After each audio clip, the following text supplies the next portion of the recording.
રિપોર્ટ્સની માહિતી સાથે તૃપ્તિ કપૂરી આપણી સાથે જોડાઈ ગયા છે. તૃપ્તિ, ગુડ મોર્નિંગ. કઈ રીતે આજે કયા સ્ટોક્સ, કયા સેક્ટર્સ છે જે બ્રોકરેજ હાઉસીસના રડાર પર છે?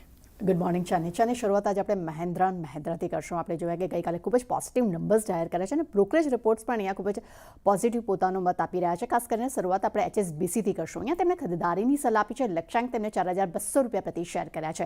અહીંયા તેમનું કહેવું છે કે SUV ગ્રોથ અહીંયા મિડ ટુ હાઈ ટેન્સ અને ટ્રેક્ટર ગ્રોથ જે છે તે મિડ સિંગલ ડિજિટ ગ્રોથના અનુમાન તેઓ રાખી રહ્યા છે. નવા લોન્ચીસથી ખાસ કરીને પ્રોડક્ટ પાઇપલાઇનનું એક વિસ્તરણ અહીંયા જોવા મળી શકે છે સાથે, પરંતુ તેમનું કહેવું છે કે કોમોડિટીઝ અને મોન્સૂન સાથે સંકળાયેલું જે રિસ્ક જે છે તે ટૂંકા ગાળા માટે જોવા મળી શકે છે. નોમુરા તરફથી પણ મહેન્દ્રા માટે ખરીદારીની સલાહ છે. લક્ષ્યાંક તેમને ₹4,580 પ્રતિ શેર કર્યા છે.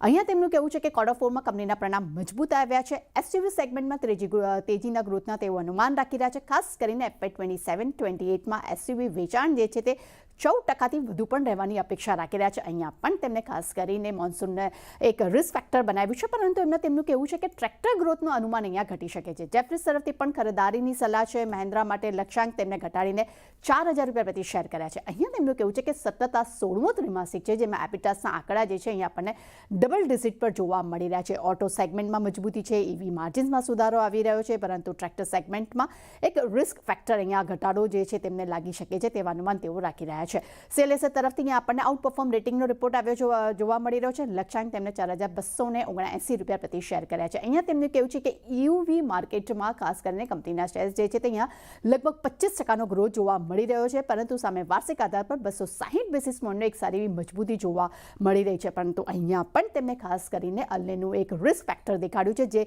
ઓવરઓલ ટ્રેક્ટર સેગમેન્ટમાં એક સાવચેતી ભર્યું વલણ તમને જોવા મળી શકે છે. એટલે ઓલમોસ્ટ બધા જ જેટલા પણ પોઝિટિવ બ્રોકરેજ રિપોર્ટ જોવા મળી રહ્યા છે મહેન્દ્રા માટે, પરંતુ ખાસ કરીને મોન્સૂનને લઈને એક રિસ્ક ફેક્ટર તેઓ દેખાડી રહ્યા છે. શોભા પર નજર કરશું. HSBC તરફથી ખરીદારીની સલાહ સાથે લક્ષ્યાંક તેમને ₹1,800 પ્રતિ શેર કર્યા છે. અહીંયા તેમનું કહેવું છે કે FY 27માં પ્રી સેલ્સ ગાઈડન્સ 30% રાખ્યું છે. કેશ ફ્લો કંપનીની ખૂબ જ મજબૂત છે. મેરિકો પર હવે નજર કરી લે. નોમુરા તરફથી અહીંયા 850 લક્ષ્યાંક સાથે ખરીદારીની સલાહ આપી છે. અહીંયા તેમનું કહેવું છે કે પેરાસૂટ વોલ્યુમમાં સારા એવા સુધારાની તેઓ અપેક્ષા રાખી રહ્યા છે. ફૂડ અને DFમાં પણ લગભગ 20-25% ગ્રોથના અનુમાન છે. ખાસ કરીને ઇન્ટરનેશનલ માર્કેટમાં મિડ ટીન્સ ગ્રોથની પણ તેઓ અપેક્ષા રાખી રહ્યા છે અને FY 27 માટે તેમને સેલ્સ એબિટામાં એક ડબલ ડિજિટ ગ્રોથની પણ તેઓ અપેક્ષા રાખી રહ્યા છે. ત્યારબાદ નજર કરશું PNB પર. અહીંયા પરિણામ બાદ CLSA તરફથી આઉટ પરફોર્મ રેટિંગના રિપોર્ટ સાથે 135ના લક્ષ્ય અહીંયા જોવા મળી રહ્યા છે. અહીંયા તેમનું કહેવું છે કે અપેક્ષા કરતાં ઓછા ઓપેક્સને કારણે કરીને અને ક્રેડિટ ખર્ચમાં ઘટાડાને કારણે કરીને નફો જે છે ખૂબ જ પોઝિટિવ જોવા મળ્યો છે, પરંતુ સામે વાર્ષિક આધાર પર 13.7% લોન ગ્રોથની અપેક્ષા કરતાં થોડીક ઓછી જોવા મળી રહી છે.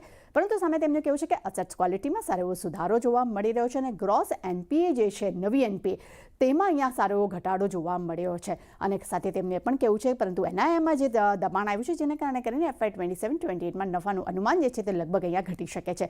જેફરીઝ તરફથી અહીંયા PNB માટે ખરીદારીની સલાહ છે. લક્ષ્યાંક ₹130 પ્રતિ શેર કર્યા છે. અહીંયા તેમનું કહેવું છે કે Q4માં કંપનીનો નફો જે છે અનુમાન મુજબ આવ્યો છે. લોન ગ્રોથ સુધરીને 14% પર આવી છે, પરંતુ NIMમાં એક નરમાશ જોવા મળી છે જેનું સીધું ઇમ્પેક્ટ NII પર જોવા મળ્યું છે.